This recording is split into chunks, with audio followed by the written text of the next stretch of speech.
Muy buenas noches, bienvenidos amigos y amigas a un primera plana de hoy que con estos tiempos en los que estamos, en este mes de julio ya avanzado, no puede hacer otra cosa que unirse a la fiesta, al verano, a un clásico del verano gijonés como es la Semana Negra, que sin polémica no sería tal todos los años, en cuanto a su ubicación, en cuanto a, en este caso, si se pone cerca del campus de la Universidad en Gijón, en fin, sin polémica, ya digo, no sería la Semana Negra, sería, pues no sé, bastante aburrida, ¿no?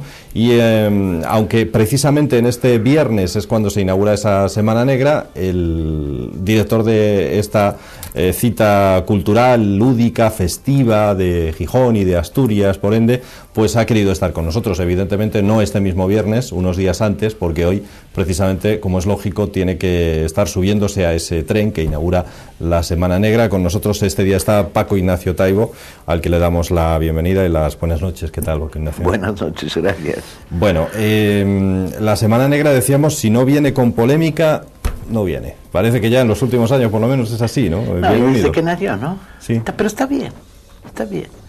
El que quiera un festival ñoño, que se lo vaya a buscar a otro lado, ¿no? Un festival sin puntas, sin filo, sin debate. Lo que pasa es que conforme pasan los años las polémicas son más absurdas. Yo ya llega un momento en que ya no sé muy bien qué vamos a estar discutiendo, ¿no? Ya, bueno, porque ahora lo que se discute este año es Lo que se discutió. Hoy ya no, hoy ya está la semana ahí y arrasa. Bueno, lo que se discutió hasta que empezaba la Semana Negra es la ubicación. Sí. La actitud de la universidad de decir decirle al ayuntamiento, no a nosotros, que es no permitan que se pongan en este terreno, que es un terreno urbanizado que además pertenece a la ciudad de Gijón, porque la semana iba a ver, bueno, ya era delirante, el nivel era delirante. Una semana que en 24 años no ha tenido nunca conflictos de orden público, ¿a quién puede afectar por realizarse ahí? ¿No? Hemos tenido vecinos a 8 metros, a 9 metros, a 11 metros. Y lo contrario, es muy segura la semana, porque la mezcla de públicos hace muy blando el ambiente. Y por otro lado, porque hay una concentración de vigilancia por encima de lo normal, tanto policíaca como de los servicios técnicos de la propia semana. Entonces, en lugares donde había una cierta conflictividad, como en el Arbellal, o en algunos otros puntos donde la semana ha estado instalada, incluso había menos que lo habitual, ¿no? Bueno, ahí tenemos los partes de 24 años. Entonces todo era muy delirante. Y bueno, la construcción del muro de la ignominia, esa ya es delirante, delirante, delirante. Háblenos de eso, porque la universidad ha levantado una valla para delimitar, para separar, no sé exactamente para qué, la celebración de la Semana Negra y el recinto del campus de Viesques, ¿no? La parte de atrás de la semana, el frontal que corre sobre la avenida Albert Einstein no está libre. La parte de atrás, la que limita con los terrenos de la universidad, que no era además zona de entrada nuestra, el acceso al público nuestro se celebra por el frontal. Sí, bueno, el muro. Lo dijiste tú, ¿no? Vaya usted a saber por qué. Yo no lo sé, es absolutamente enloquecido. Es como si de repente se creara la idea de que donde se junta gente en la calle es peligroso. Y este país ha vivido en la calle durante años ejerciendo el derecho democrático a expresarse, a salir de un partido de fútbol, maldita sea, o ir a un concierto. La calle es una expresión del encuentro de la gente, colectivo. La tradición asturiana de la fiesta de Prao es fundamental para la cultura de esta sociedad. Entonces es incomprensible este miedo de la universidad a contaminarse de lo que la Semana Negra ha sido siempre, y no nos avergonzamos. La Semana Negra es el mejor festival literario del norte de España y probablemente uno de los mejores de España, con un elemento extra que admite claramente su voluntad de estar mezclado con una fiesta popular, porque así nos gusta la mezcla. Y entonces pareciera como si es una discusión delirante. Yo el otro día comentaba seriamente que los 80.000 euros que gastaron en Valla se lo podían haber gastado en contratar la Sinfónica de Viena y ponerla en el escenario de la Semana Negra como una muestra de que la universidad está apuesta por la cultura en la calle. Pero no, parece ser que es mucho mejor poner vallas. Bueno, es verdad que en otras ubicaciones también ha habido polémica. Los vecinos han dicho que tampoco lo querían. Sí, pero siempre es una polémica como muy gastada en términos de impacto mediático. Cuando se dijo los vecinos en la zona del Molinón eran 8 fueron los que firmaron la denuncia que al final terminó con el juicio. 8 de los 3.000 vecinos de esa zona. O sea, cuando se dice los vecinos, nunca se redujo a realidad, ¿no? ¿Quiénes son los vecinos? Y en lugares como el Arbellal, donde estuvimos el año pasado, ni uno. Y en Poniente, la queja previa de los vecinos terminaron diciendo públicamente que no había habido ningún problema. O sea, yo creo que la propia irreverencia de la Semana Negra, su vocación de chocar en cuanto a los debates, los contenidos, la fuerza de algunos de sus argumentos políticos, porque sin duda los hay, en la cultura hay vitalidad política, pone nervioso a los sectores más conservadores de la sociedad gijonesa y los encrespa, los enloquece, ¿sí? Los devuelve a su estado natural, que es el estado neandertal, ¿no? Que es ahí como cuando se encuentran como en casa, ¿no? Se reconocen en el espejo y entonces se vuelve delirante. Reconozco que yo me divierto mucho y que muchas veces provoco, lo reconozco. Pero bueno, es parte también de su papel, el de la Semana Negra, provocar un poco, es que si no, bueno. Tengo que reconocerlo. Me admito públicamente que soy culpable de que de vez en cuando les meto el dedo en el ojo y digo, bueno, los tontos del pueblo no están a nuestro lado, citando al novelista norteamericano Ross Thomas. Y entonces enloquece. Y se da por aludido más a lo mejor de los que pensaba que deberían darse, ¿no? No deberían, ¿no? Digo, o sí deberían. Ya. Bueno, esta Semana Negra además va a tener continuidad en Gijón, porque encima hemos cambiado de equipo de gobierno. ¿Cómo han ido esas primeras relaciones? No lo sabré hasta el día 2, yo creo. El 1 termina la Semana Negra, el 31 termina la Semana Negra, 22 el 31, el 31 termina, el 2 nos reuniremos el comité, el equipo de la Sociedad Cultural Semana Negra y tomaremos decisiones al año que viene. Tendremos que hacer un balance de pros, contras, peros, posibilidades y problemas y tomaremos decisiones. ¿Pero hay posibilidad de que se celebre en otra ciudad o no? El día 2 lo sabremos. Hay ofertas, sin duda. Sí, las hay, ¿no? Avilés, por ejemplo, lo ha dicho, ¿no? Y otras ciudades mayores y en otras zonas de Europa y en Asturias más de una. Pero no es un problema de andamos buscando ir a dónde, es un problema de reunirnos y con toda sensatez valorar. La Semana Negra nació en Gijón, creció en Gijón, vivió en Gijón, hizo de sí misma lo que es en Gijón. Abandonar Gijón tendría que deberse a ciertas circunstancias, entonces tendremos que valorarlas.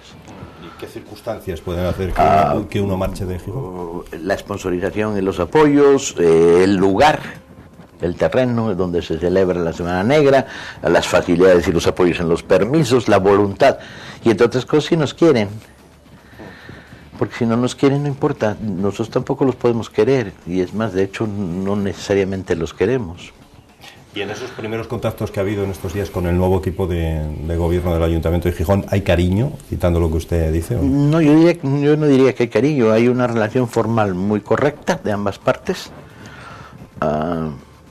y una primera decisión común, que es vamos a hacer la semana de este año, vale.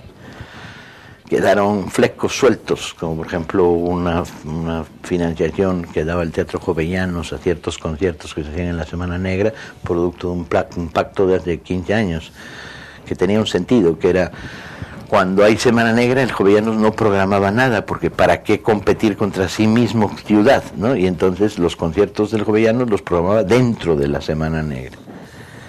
Y una pequeña parte, no era muy grande la cantidad, estaba flotando. De todas maneras, a lo mejor a lo largo de esta semana ese pequeño contencioso se resuelve. Pero en general las relaciones hasta el día de hoy que se está grabando este programa han sido correctas, en el sentido de, bueno, esto, ¿no? Pero más que una relación de futuro, es una relación de una noche, o de 10 de un festival. O de un festival. Sí, es una relación de un festival. De momento sí. Bueno, vamos a hablar de la propia semana, porque siempre pasa lo mismo, que se habla mucho más semanas antes de otras cosas añadidas a la Semana Negra. ¿Qué vamos a encontrar este año en la Semana Negra? Yo creo que una disposición física interesante. Les va a parecer muy novedosa a los que la recorren.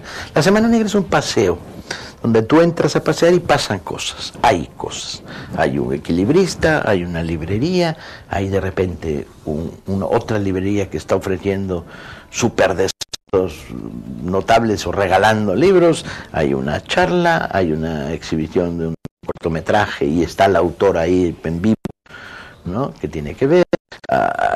Hay un bar, hay unos caballitos, hay las exposiciones de cómic, de fotoperiodismo. Entonces lo primero que va a encontrar es una especie de nueva distribución, un escenario que yo creo que está muy bien, nos quedó muy bien este año. Y luego dos exposiciones muy importantes, la de fotoperiodismo sobre el año de la rebelión, enfocándolo a dos cosas, las rebeliones estudiantiles en Europa y las rebeliones árabes, y la de cómic de la Semana Negra, que es la primera vez que se exhibe en España, que es La Valentina de Guido Crepax. Luego, un programa literario recorre cerca de 20 actividades diarias, tertulias, charlas, presentaciones de libros, debates, con cuatro patitas, literatura negra, policíaca, fantasía y ciencia ficción, cómic y novela histórica. Algunos personajes importantes en el mundo literario, muchos. La presencia de Isla Lehane, que es una de las figuras míticas, el creador de Mystic River, que es una de las figuras míticas del policíaco y en Estados Unidos. Nair Nejapetian, la iraní, la primera vez que viene una novela policíaca desde Irán, ¿no? Novelistas históricos ingleses como Goodwin o Angus Donald, que vuelve con una nueva revisión de Robin Hood muy divertida y muy diferente de todo lo que hemos leído habitualmente. Un grupo de escritoras españolas, mujeres que juntas pueden hacer estragos, Rosa Montero, Almudena Grandes, Maruja Torres, ¿no? Muy, muy fuerte. La presencia de dos o tres novelistas, digamos, de mediana edad, que este año han tenido éxitos importantes, como Mateo Sagasta, que gana el premio Granada, Cristina Fallarás, que gana el LH Confidencial, con novelas muy buenas. Una figura atípica del cómic, como es Melinda Gevil, la esposa de Alan Moore, que hace porno soft, carga política, y que es dura. Intencionada, no hay ahí guarrería per se, lo que hay es una intención de escandalizar un poco y de someter a las buenas costumbres con su cómic, el tipo de cómic que produce. Vamos a tener algo que no habíamos tenido antes, que era novelistas contándonos no cuál es el libro que tienen en la calle, sino cuál es el que va a salir. Adelantos, sí. Andreu Martín cuenta Café Pompeya, su próxima novela, que va a salir muy pronto. Gisbert Haefs cuenta su próxima novela, el novelista alemán. Yo creo que va a estar sabroso, interesante. Bueno, 141 escritores confirmados al momento de hoy. Y espero que no me falle ninguno, porque son las cosas que me ponen los pelos de punta. De hecho, se ha caído dos de nuestra lista, uno por un accidente grave de carretera en Estados Unidos. Por cierto, ¿se va a celebrar ese encuentro de periodismo? Porque había una la universidad, ¿no? Se la quitó la universidad. Quitó la ayuda a la universidad. Le quitó la ayuda para unos talleres que además eran homologables y que tenían un gran prestigio, llevaban 15 años haciéndose. Y quitó la ayuda para estos talleres. Por lo tanto, los talleres se suspendieron, pero Javier Baulú decidió que el encuentro seguía y sigue. Interesante, sobre todo interesante una parte, yo diría, para mí por lo menos muy interesante, que vienen directamente desde el terreno, gente que ha estado en los conflictos de las últimas semanas y meses en los países árabes, gente que ha estado en Libia, en Túnez, en Marruecos, en Egipto, y vienen directamente al encuentro. Y lo van a contar allí. Y lo van a contar ahí. Entre ellos, me imagino, estará el asturiano Manu Bravo. Sí, está confirmado ya su presencia. ¿Por qué ha retirado la universidad la ayuda de 7.000 euros? Que, según contó Javier el otro día, Javier Bauluz, el director del festival, contó que se lo informaron en un mail de 1,5 líneas. En esa 1,5 líneas decía que como el lugar donde se había hecho antes ya no se disponía, y porque además había problemas económicos, se suspendía la ayuda. Ya. Por cierto, que volviendo al tema de la valla, que ha costado 8.000 euros lo que costó. El muro. Dijimos, vamos a cambiar de tema, olvidémonos del muro de la ignominia. Bueno, no, simplemente por hacerle una última pregunta, y es que dice el Partido Popular en Gijón que es la Semana Negra la que debería haber pagado ese muro, esa valla. Vamos a ser por un momento ecuánime, intentar ser ecuánime. Adelante. Como ideológicamente la vocación de poner muros no es la mía, yo estoy a favor de los espacios liberados, yo estoy a favor de los terrenos de libertad, y a pagar el muro del Partido Popular por suscripción de Gijón. ¿Por qué? Pues porque ellos son los que proponen que se pague, y porque ideológicamente es mucho más afín a su manera de pensamiento, ¿no? ¿Era más fácil llevarse bien con el anterior equipo de gobierno que con el actual? ¿Va a ser más fácil? No lo sé, lo sabremos muy pronto. Bueno, lo que sería una lástima es que se marchara de Asturias la Semana Negra, ¿no? Bueno, hombre, sería no sé, a lo mejor hay gente que dice todo lo contrario, claro. Y espero que lo digan cuando tal cosa suceda. No lo sé, de verdad no lo sé. El día 2 lo sabremos. El día 2 haremos un balance y decidiremos.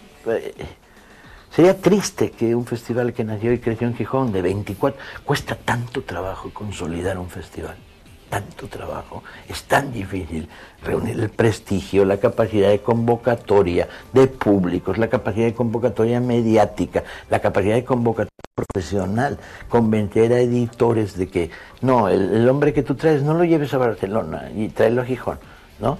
El hombre que traes a España. O tú mismo convencer a un que viaja 2 veces al año, que uno de esos 2 viajes sea a Gijón.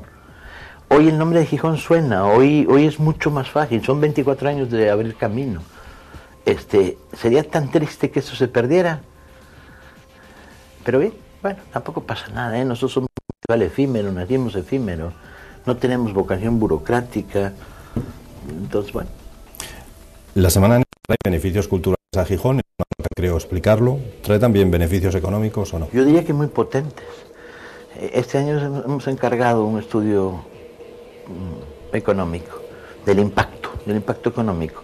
No lo que la semana genera, sino lo que la semana representa de movilidad económica para una ciudad como Gijón. Y hemos pedido una empresa que nos haga un estudio económico. ¿Tienen ya esos? No, tendremos después, lo van a hacer. Mientras tanto, para poder... Tiene que ver con todo, tiene que ver con movimiento de taxis, capacidad hotelera, restaurantes, venta menudeo, transporte, FEBE, Renfe, líneas aéreas, hoteles, ¿no? Tiene que ver con cómo impacta la Semana Negra económicamente. Yo creo que va a ser un estudio que va a sorprender a más de uno, ¿eh? De repente tengo la impresión de que las cifras que se van a mover ahí son grandes. Ustedes, sin necesidad, ya sospechan que desde luego beneficia económicamente a la ciudad, ¿creen? ¿No? Digo, no sospechas, claro que sí. O sea, conversar con un taxista en Gijón y preguntarle cuál es la mejor época del año para él, y te dirá la Semana Negra. O sea, es la demostración palpable de que existe un impacto, ¿no? Le pregunto todo eso porque se justifica desde algunos sitios que, claro, que en esta época en la que nos apretamos más y más el cinturón, pues que gastar una entidad o un ente público como la Semana Negra, pues que no está justificado.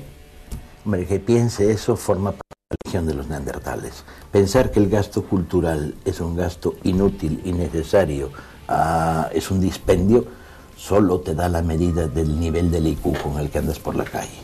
La cultura es oxígeno y es tan importante como el techo, la comida, la acera, el saneamiento y el agua. No le puedes quitar a una sociedad su voluntad y su posibilidad de la reflexión, el esparcimiento, la lectura. Es fundamental. Y además la Semana Negra es muy barata. Muy barata. Así lo festivales enclaves, en otras ciudades de España y de Europa, es muy barata. La Semana Negra no es solamente lo que nos ha explicado antes, la programación que ya se ha hecho en la noche, las atracciones de feria, los chiringuitos donde tomar algo, etcétera, ¿no? Desde luego. Y también forma parte de ella y orgullosos también de ella. Desde luego. Cuando alguien me dijo, bueno, ¿y más librerías están? Le dije, sí, curiosamente sí, vamos a tener 32 o 34, no recuerdo la cifra exacta, más que el año pasado, pero también más aparatos de feria que el año pasado, ¿eh? O sea, yo no veo el pecado. Los que lo ven de verdad son muy raros, ¿no? El que dice, hay un pecado en que haya un lugar donde se estén sirviendo copas y hay un concierto de blues, jazz, pequeñito, en un bar. ¿Y dónde está el pecado? ¿Dónde está el problema? O pusieron una churrería al lado de una librería, y desde luego, resulta que se apoyan mutuamente. Los que hacen la cola de los churros compran libros, los que van a la librería compran churros. ¿Cuál es el problema? El verdadero problema es que los neandertales, a los que nos referíamos brevemente en otras ocasiones a lo largo de este programa, construido una especie de decálogo de quejas, ¿no? Y es muy divertido, porque los neandertales no compran libros. Entonces, ¿qué les preocupa a ellos que haya churrerías en la Semana? Si van ellos, los neandertales comen churros, ¿eh? Entonces, ¿qué les preocupa? Si ellos lo que van es a las churrerías, ¿qué les importa que haya o no haya librerías? Ahora, ¿cuál es la realidad? ¿Hay más chiringuitos y bares en la Semana Negra que librerías? Sí, hay más. Debe haber 50 y tantos chiringuitos, bares y restaurantes, y debe haber 32 librerías. Los chiringuitos a las... Sí, pero lo supera a razón de menos de 2-1. En la calle en Oviedo, ¿cuántas librerías hay respecto a chiringuitos y bares? Habrá unos 30 bares por cada librería, por lo menos, yo diría, ¿no? Puede ser que el promedio todavía sea más. De 30-1, nosotros pasamos a menos de 2-1. Además, no se trata de quitar los chiringuitos, maldita sea, ¿para qué? ¿Por qué los quieren quitar? ¿No? ¿Por qué quieren que no contaminen el mundo del libro que luego ellos no votan, maldita sea? ¿No? Ni les interesa, no los he visto en ninguna charla. Nuestros neandertales no van de charla, no les interesa. Se podrían quejar. Tenemos el mejor nivel de debate que hay en estos momentos. He estado en festivales en todo el resto del norte de España, en Galicia y en Bilbao. No hay nada que ni remotamente se acerque al nivel de la calidad de debate, la presencia de figuras, el nivel literario comparable a la Semana Negra. Hombre, lo que me imagino que le encantaría es que, no digo todos, pero con que la mitad de la gente que va por la noche fuera por el día a la Semana Negra... No, porque ya tenemos actividades nocturnas, tenemos veladas de poesía a la 1 de la mañana con 500 personas. No, lo que sí me encantaría es aumentar el número de libros, desde luego. Hacemos todo lo posible porque tal cosa suceda. Pero esto es lento, no es de la noche a la mañana y además no es obligatorio. O sea, si yo no convenzo a uno que va pasando de que se detenga porque lo que oyó en una charla, cuyas puertas están abiertas y las bocinas están apuntando hacia afuera, es interesante, la culpa es mía, no de él. La culpa es que yo no logré poner ahí una voz interesante diciendo cosas interesantes. Si yo lo detengo 10 minutos y luego se va, porque no tiene hábito de asistir a conferencias, se cansa, se aburre. Vale, ya lo tuve 10 minutos escuchando. Si lo convenzo de que el libro del que está oyendo hablar puede ser interesante y lo compra o lo comprará, hombre, y es una... Si hiciéramos la Semana Negra, un festival construido como fiesta, el número de público que asistiría a los debates, a las charlas, sería menos de la mitad. Tenemos ahí una mitad de gente que va a eso porque ese es su mundo de interés dentro de la tensión emocional del libro, y tenemos una mitad de públicos accidentales que pasan por ahí por primera vez y nos parece muy bien. Estamos ¿se lee más en Asturias de lo que se leía gracias a la Semana Negra? Yo diría que sin duda, tanto más, poco más, lamentablemente. La Semana Negra sí se ha distinguido por estar cerca de la ciudad y va a tener en cuenta ese movimiento tan actual como es el de los 15 indignados o como se quiere llamar. Sí, vamos a hacer tan lo nos pidieron para poner un punto de información dentro del recinto y les dijimos que sí. Y tan lo tenemos en cuenta que el día 27 a las 11 de la noche hay una asamblea de indignados y escritores en la que fijamos las reglas de que micrófono para todos, y minuto y medio por persona, no más. Y vamos a jugar limpio y vamos a oírnos y a ver cómo desde el mundo de la literatura se ve el movimiento y cómo ve el movimiento el mundo de la literatura. Yo creo que va a ser interesante esa asamblea nocturna, y además la pusimos de la noche para que dure lo que el cuerpo dé. Y va a ser abierta a todo aquel, no solo a los indignados y a los escritores, sino a todo aquel que quiera. ¿Qué hay que mejorar en la Semana Negra? ¿Qué cree que habría que... ¿Cuál es ahí? Eso, si pudiera cambiar esto, mejorar esto. Hay tres cosas que me parece importante que darles la mano, fuerte.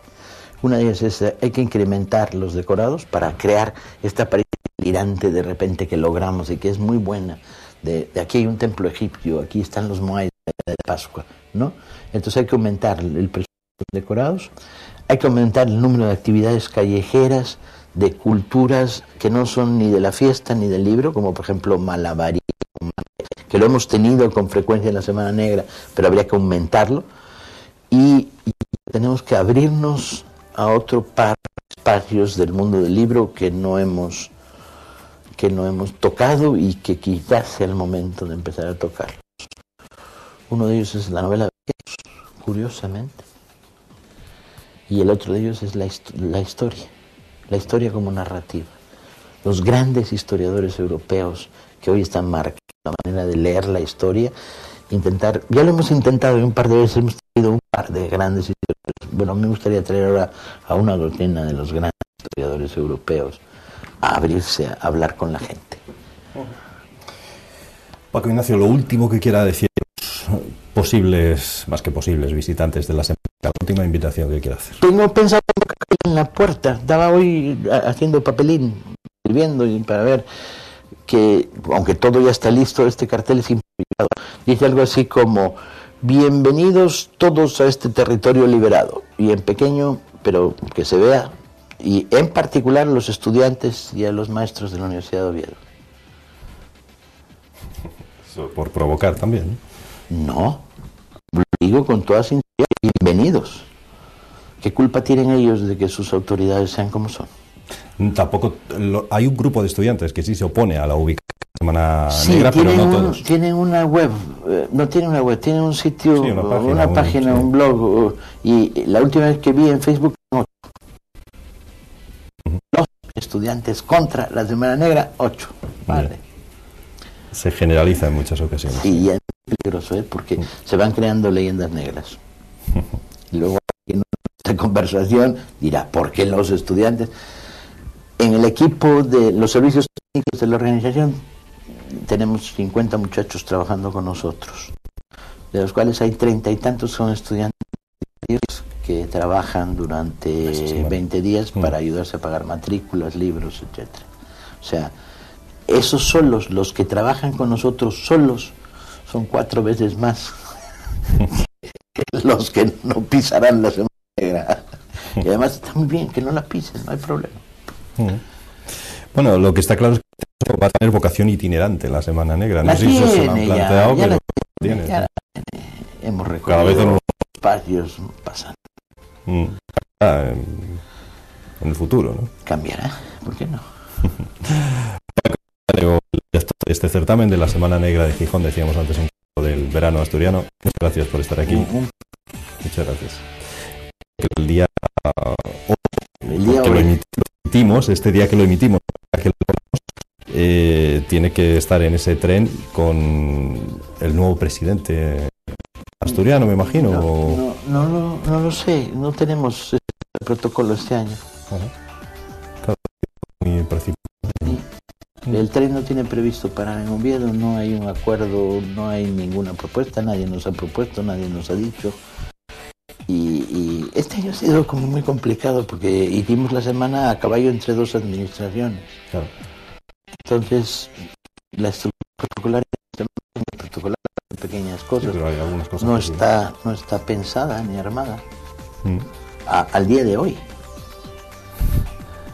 Veremos a ver qué ocurre para Sí. esa inauguración el viernes 22. Gracias por estar con nosotros en este primera plana de hoy. Un placer. Un placer siempre. Pues vamos a ir a una pausa, como siempre hacemos, y vamos a conocer un poco más alguna de las fundaciones, asociaciones o ONGs que trabajan en Asturias. En concreto, hoy nos hablamos de Proyecto Hombre. A la vuelta, en unos instantes.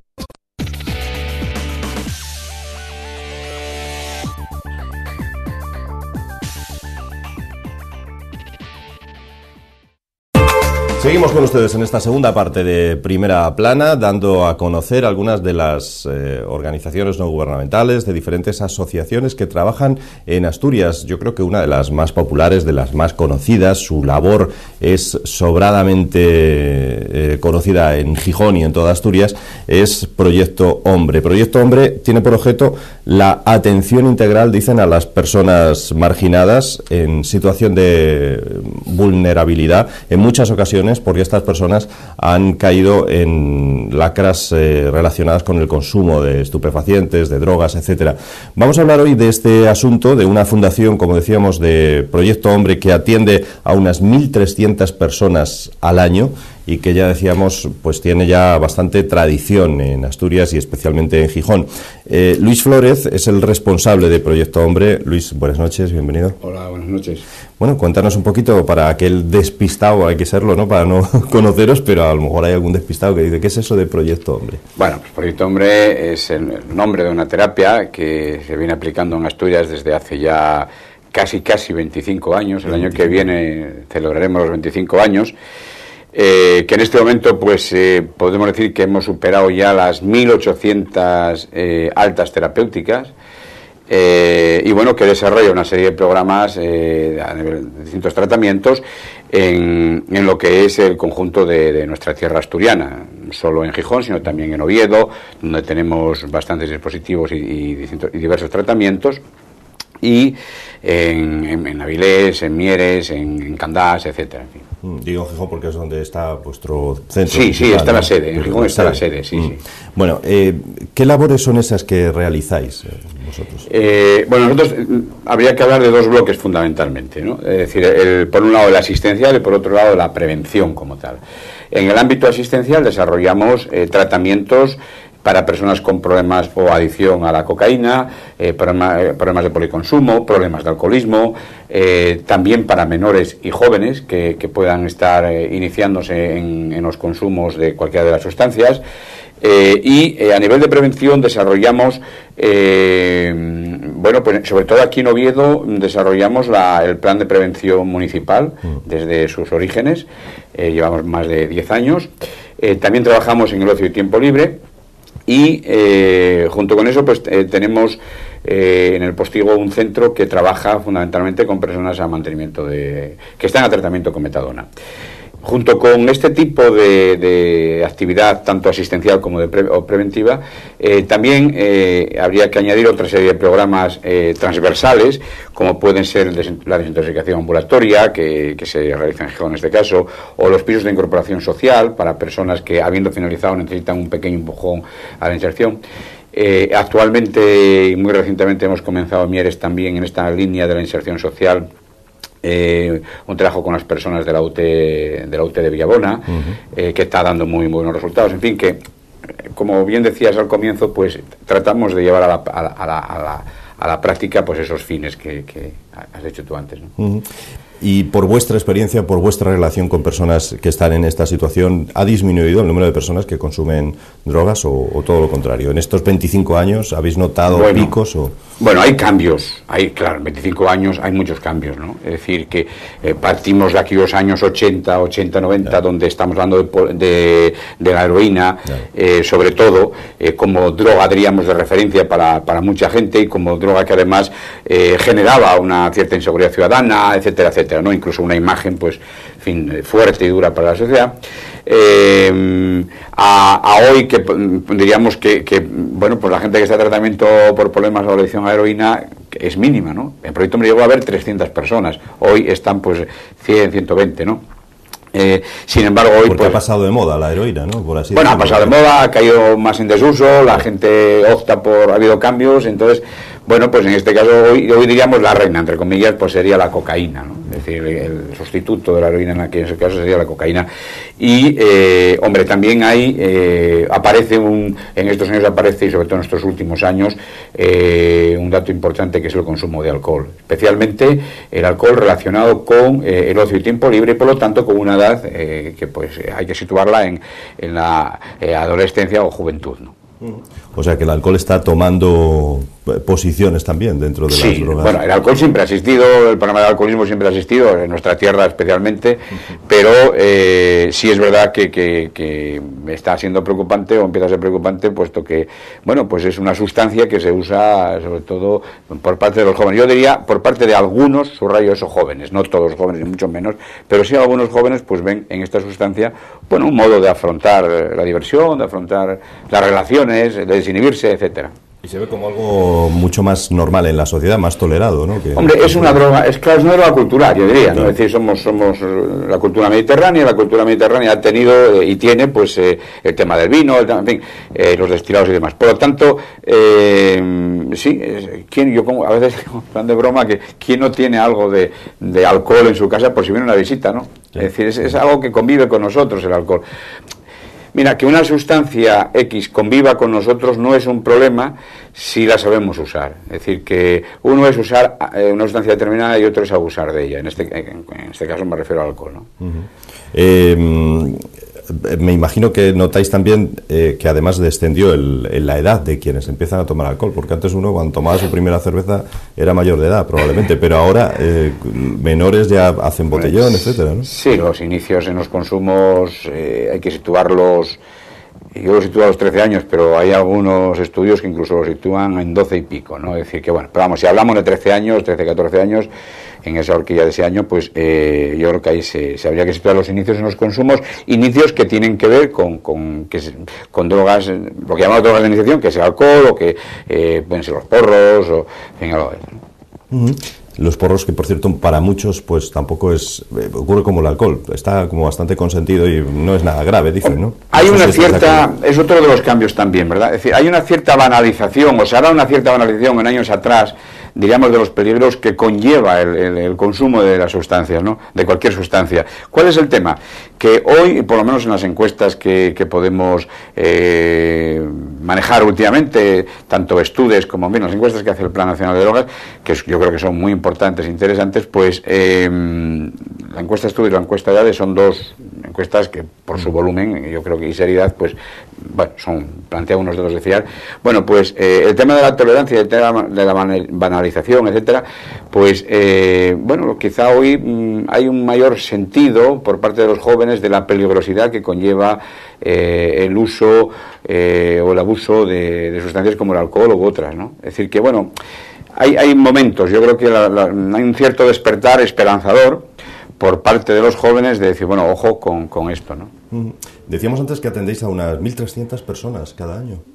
Bueno, atendemos. Después a tratamiento como tal, pues hemos subido este último año y pico. Es decir, a tratamiento como tal, o sea, a fecha de hoy a tratamiento, pues hay unas 450 personas, o sea, que están diariamente, ¿no? Después, evidentemente, tú atiendes a muchas más en el sentido de que te vienen a hacer consultas o que vienen simplemente porque quieren entrar en el proyecto hombre o vienen a desintoxicarse, en fin, hay toda. Pero y hablo solo en el área de la terapia, en el área de lo concerniente a lo asistencial, porque dentro de la atención que se pueda desarrollar a nivel del Plan Municipal de Drogas de Oviedo o del ocio y tiempo libre, etcétera, bueno, pues ahí estaríamos hablando de muchísimas más personas, ¿no? Pero eso son atenciones ya de otra índole. Habláis de que vuestra faceta es de atención, curativa, etcétera, pero también preventiva. ¿Y se puede prevenir el consumo o el abuso de algunas sustancias? Porque parece que los mensajes a veces, lo dicen los publicistas, el sector de la población al que es más difícil llegar es probablemente los jóvenes, ¿no? Claro, porque para eso hay que, diríamos, tener oído y ojo, ¿no? Es decir, querer ver y querer oír, ¿no? Y a veces es difícil en un joven que encuentra en una sustancia X una desinhibición y un modo de divertirse y un modo de creer entre comillas, que pasarlo bien, pues es difícil que entienda o pueda entender que eso le puede dejar unas secuelas importantes, ¿no? El tema del alcohol, pues volviendo al alcohol otra vez, el consumo de alcohol en jóvenes, bueno, pues tiene sus riesgos importantes, no solo de una posible dependencia, sino, bueno, pues que un joven de 13, 14, 15 años es una persona que su cerebro todavía está en crecimiento, en desarrollo, quiero decir. Entonces, bueno, pues puede dejar secuelas más adelante en la vida de una persona que le puedan complicar la vida, ¿no? Entonces, bueno, no es fácil a veces hacer llegar los mensajes, no es fácil. Yo creo que también a veces nos equivocamos a la hora de hacer llegar los mensajes, en las formas, en el mensaje como tal, etcétera. Pero, hombre, yo diría una cosa muy breve, que es, de las drogas se puede salir, pero mejor no entrar, ¿no? Es decir, y yo creo que hay que seguir insistiendo en lo que puede ser la diversión. No está reñida con la salud, no está reñida con el pasarlo bien, no está reñido con la salud, ni muchísimo menos. Todos nos hemos divertido sin necesidad de tener que beber, ni de tomar no sé qué pastilla o fumar no sé qué porro, ¿no? Es decir, yo diría a los jóvenes que creyeran un poco más en sí mismos, en sus capacidades, y que afrontaran pues sus miedos, sus inseguridades, como cualquier adulto las tenemos que afrontar. No podemos ir por la vida pues esquivando los problemas, sino que los problemas nos vienen y habrá que ir encajándolos como podamos, ¿no? Y no evadirnos de ellos, porque al final nos llevan a problemas mayores, ¿no? No sé si es tan común como dicen el uso precisamente de pastillas, como decías tú antes, en la típica discoteca, ¿no? A altas horas de la madrugada, donde ahí dicen consumo de este tipo de sustancias. ¿Lo habéis notado vosotros también en jóvenes que acuden a vosotros o no? Sobre todo en el tratamiento de menores y jóvenes, RACIEA, el programa RACIEA que llamamos, bueno, no creas que es de lo que más se consume en este momento. Es decir, tuvo más auge, yo creo, en años atrás. Lo que pasa que, bueno, tomar una pastilla también es muy fácil, ¿no? Porque es coger un poco de agua y es muy rápido, muy fácil, muy limpio, entre comillas, y se sigue usando, ¿no? Pero vamos, no es la sustancia que más se consume en este momento, ¿no? La sustancia que más se consume, decías, es la cocaína, ¿no? Bueno, en cuanto a ciertas, pero a edades un poco ya mayores, 18 años, 17, 18, 19, hacia arriba, sí es la cocaína, sí, como una sustancia que incluso se mezcla. Hoy día tenemos una especie de consumo, de policonsumo, de perfil de policonsumidor, ¿no? Es decir, la misma cocaína, el alcohol es un denominador común para las sustancias, y evidentemente pues en cocaína, por ejemplo, tenemos muchos cocaetilenos, es decir, bueno, personas que mezclan, claro, porque son efectos diversos, distintos, y bueno, pues al final uno tiene la dependencia de ambas sustancias, ¿no? En esa encuesta, esas estadísticas que decías tú antes, una de ellas habla de que el 30% de los alumnos de eso han probado alguna droga, por ejemplo la cocaína. No es mucho. Uno de cada tres. Casi. Uno de cada tres, bueno, es importante, sí, es un dato importante. Y bueno, es esperar que los jóvenes reaccionen, ¿no? Porque es arruinar la vida de uno, ¿no? Es arruinarse tu vida. La solución para muchos es legalizar al menos las drogas blandas. No sé vosotros que trabajáis precisamente con este asunto, ¿qué opináis de este tema? Bueno, ya drogas blandas o drogas duras ya no. Yo creo que ya no hago esa diferenciación, puesto que cualquiera de esos dos ámbitos de consumo, pues cualquiera de esas drogas hace daño a la persona. Por lo tanto, tanto me da que sean drogas blandas que drogas duras, o drogas culturales, o tal. Es decir, todo eso hace daño, y no estamos a favor de que se hagan daño a las personas, estamos a favor de la salud, a favor de que la gente pueda vivir una vida en libertad, no dependiente ni absorbida por una sustancia, la que sea, ¿no? Es decir, entonces, bueno, pues por ahí yo creo que no es la solución. No es la solución la legalización. La legalización es un tema muy viejo, por otro lado. Mira tú que llevamos años, ¿no? De los años 80 y pico, ya se hablaba mucho de la legalización. Yo creo que la legalización, vamos a ver, si hay que hacer un debate, hágase. Si hay que hacer un debate, hágase, pero ese debate tiene que hacerse, tiene que ser muy serio, en el sentido de que tiene que ser muy plural, es decir, desde el que consume hasta pasando por la madre y el padre que sufren, la familia que sufre el problema del consumo, hasta los que estén a favor de la legalización. Es decir, hay técnicos, etcétera. Entonces habría que hacer un debate muy... Y desde luego no para defender mi posturita, sino para buscar una verdad, ¿no? Para buscar una verdad. O sea, a nuestra sociedad, ¿qué es lo que le conviene? ¿Le conviene, es mejor esto o aquello? ¿Es mejor la legalización que no? Bueno, pues buscar la verdad me parece que... Ahora, ¿se dan las condiciones para esta búsqueda? Bueno, pues es lo que yo no tengo claro. Yo lo que he visto, y ahora ha menguado, como profesional de los medios de comunicación, también verás que esta cuestión, pues como que ha bajado bastante en cuanto a la discusión en los platós, ¿verdad? Pero años atrás tenía mucho que ver. Y yo lo que veía era que yo defiendo mi posturita. Mira, no. Yo creo que el problema es un problema tan serio que primero tiene que sentarse una pluralidad importante de gente a la hora de opinar sobre esto, y segundo, buscar la verdad para una sociedad, no para mi interés, para una sociedad. Y desde ahí yo estaría abierto a un debate, sí, ¿por qué no? Debatamos, pero cuando se den estas condiciones para el debate, no creo que se hayan dado en años atrás, ni mucho menos. No deja de ser curioso, no obstante, que existan drogas legales, el alcohol lo puede ser, y drogas ilegales, ¿no? El tabaco, esa distinción, o el tabaco, para muchos es una droga, ¿no? Y genera cáncer, ¿no? Es decir, nadie pone en duda de que, es lo que decía antes, ¿no? De que yo no distingo legales ni ilegales porque... Bueno, es que el tabaco es legal de toda la vida, es decir, bueno, de toda la vida, desde siempre, sí. que yo tenga uso de razón, y sin embargo está más que demostrado que nos hace daño, ¿no? Es decir, entonces, ¿de qué estamos hablando?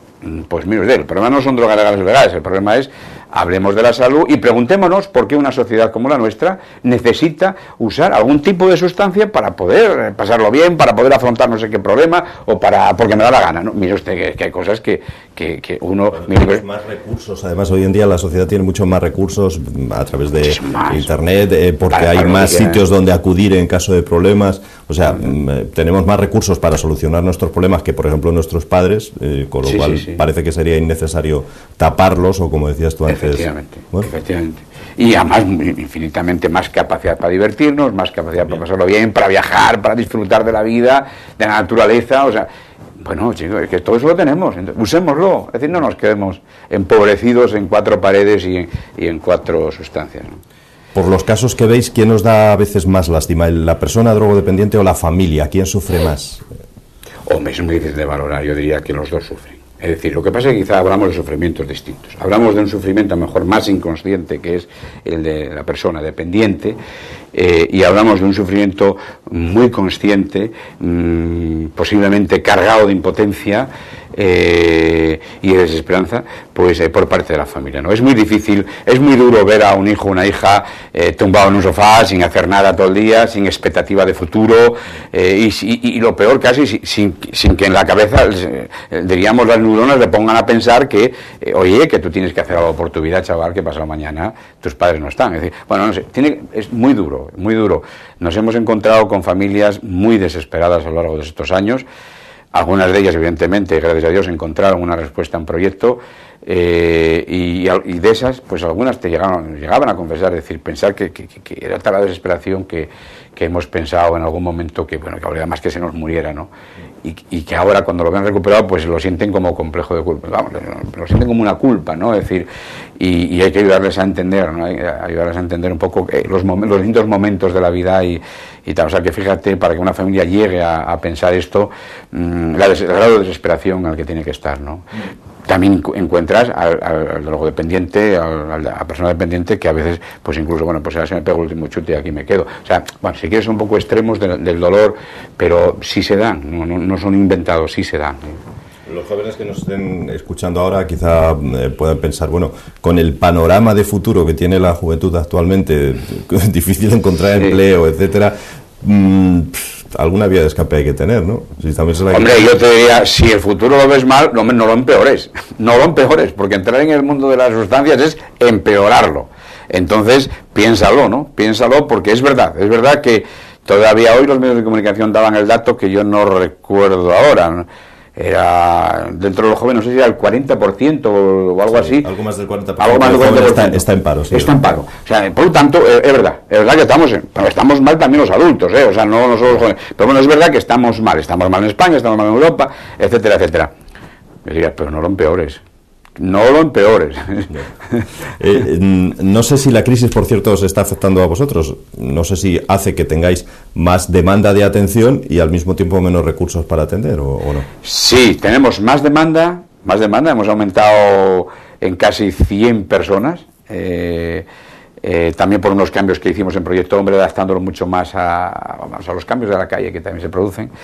Hemos crecido y hemos tenido menos recursos, menos ingresos económicos. Sí, bueno, Proyecto Hombre es una entidad no lucrativa que vive fundamentalmente de lo que pueden ser las subvenciones, conciertos, convenios, etcétera, con el ente público local, autonómico, nacional, con las aportaciones voluntarias de las familias y, bueno, con actividades que pueda desarrollar en un momento determinado que te puedan generar algún tipo de ingreso, bien en especie, bien en dinero, lo que sea. Y así vamos saliendo a flote, ¿no? Entonces, este año, efectivamente, bueno, este año y el año pasado hemos tenido algún recorte que lo entendemos, o sea, entendemos que la cosa está mal y hay que apretarse el cinturón todos.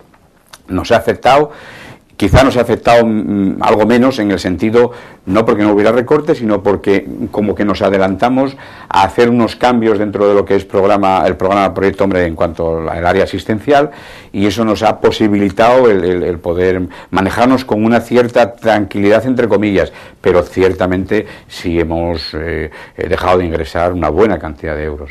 ¿Y la crisis hace que la gente se dé a las drogas, al alcohol? No te lo sé afirmar. No sé, la desesperación humana, no sé, puede conducir a muchos sitios, para aquellos casos que estén así, no todos estarán así, otros serán capaces de afrontar la realidad por dura que sea, pero no sabría darte ese dato. Por cierto, que habéis celebrado hace poco la Jornada Mundial de la Lucha contra la Droga, ¿no? Sí. ¿Cómo fue? Sí, pues nosotros, bueno, es un día a nivel mundial que se quiere, bueno, pues un día al año, como tantos días hay, ¿no? Que del cáncer, de tal, bueno, pues en este caso, pues la lucha contra la droga. Y lo venimos celebrando desde hace ya, pues eso, 24 años. Y lo hacemos en una finca preciosa allá en San Utiquio, una finca de San Utiquio, en Castillo de Bernueces, en Gijón. Invitamos a toda la gente de buena voluntad que quiera venir a pasarlo con nosotros. Nos juntamos unas 1000 personas, hay un acto institucional donde vienen las autoridades, tanto autonómicas como locales, etcétera, incluso personas de otros ayuntamientos. Y bueno, pues compartimos también comida, para nosotros es una fiesta. Es decir, bueno, hay muchos modos de celebrar una jornada mundial, por lo que hablábamos antes, ¿no? Cogiendo lo que hablábamos antes de las familias, del dolor y tal. Yo creo que desde Proyecto Hombre hay que hablar de esperanza, hay que hablar de alegría, hay que hablar de capacidad de trabajo y de ilusión por cambiar y optar por una vida distinta, y esos son nuestros mensajes así fundamentales. Por lo tanto, celebrar algo es un día como la Jornada de la Droga, para nosotros es celebrar una fiesta donde compartimos, movemos más de 1 tonelada de comida, es decir, que se pone en común para todos, etcétera, etcétera. Bueno, es un día muy bonito. Y después casi siempre tenemos suerte y tenemos buen día, con lo cual ya el 100% de... Por cierto, que ahora hay cambios tanto en el Principado como en algunos ayuntamientos. Bueno, confiáis en que eso no tiene por qué afectaros, ¿no? Hombre, tú comenzabas diciendo que Proyecto Hombre es una entidad muy conocida y tal.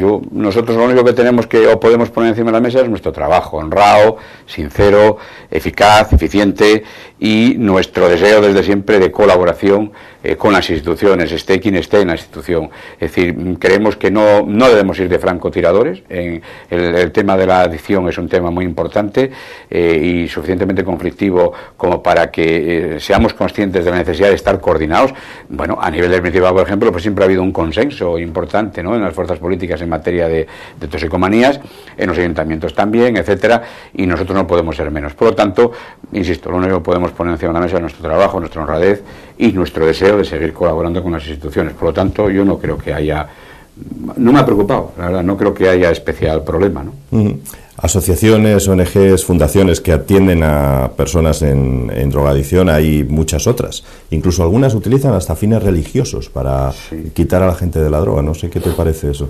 Bueno, vamos a ver, lo importante es que la gente realmente se rehabilite, ¿eh? Es decir, aquí no estamos para competir, sino para ayudar a las personas. Bueno, efectivamente hay entidades que lo plantean desde lo que es el área de la fe y demás, más bien relacionadas con la Iglesia Evangelista, y bueno, ya hacen su labor. Es decir, yo no sabría decir datos en cuanto a eficacia, eficiencia y tal, no lo sé, pero sí, bueno, si sirve, pues sirve. Cada uno deberá de ver, ¿no?, cuáles son los niveles de eficiencia y eficacia. Luis, siempre pedimos a quienes nos visitan que cierren este espacio, estos minutos que damos a las diferentes fundaciones, asociaciones, etcétera, con lo último que quieran decir a los asturianos, que aprovechen la presencia de las cámaras. Bueno, pues nada, simplemente decir eso, que de la droga se puede salir, pero lo mejor es no entrar, y es muy bonito poner vida a los años y no años a la vida. Es muy triste esto segundo. Entonces, un mensaje de esperanza de que la vida es muy bonita, a pesar de los problemas, a pesar del paro, de que llueva hoy, en fin, a pesar de todas las cosas, vivimos en una tierra preciosa, merece la pena disfrutarla, y disfrutarla con todos los sentidos, que no nos coman el tarro, como se suele decir, ningún tipo de sustancia, ningún tipo de problema. Merece la pena ser feliz. Luis Flórez, responsable de Proyecto Hombre, enhorabuena por esos 25, ya casi 25 años de trabajo, y muchas gracias por estar hoy aquí con nosotros. Gracias a vosotros.